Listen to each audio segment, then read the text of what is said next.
All right, we added some mulch for the pathways in the garden area. Also, it used to be quarter minus, but wanted to help keep the temperatures a little lower. Added some new raised bed mix from AZ Worm Farm. We got new irrigation throughout. We got a new misting system for the greenhouse.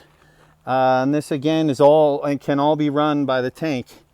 We installed this new arroyo here because this all was coming down and it was basically just level, and a lot of that water would all end up on the side of the house. Literally the side of the house is the low point of the whole area.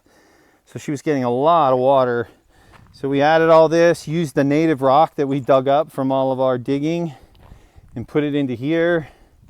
Put the bridges back over top. You know, really cool. And again, this is handling a sheet flow water coming up from the higher ground.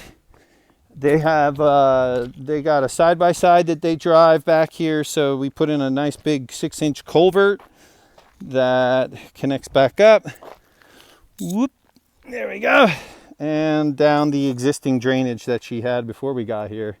Added mulch to all the beds, added some trees, and this is just a fantastic backyard, and we had a blast doing it.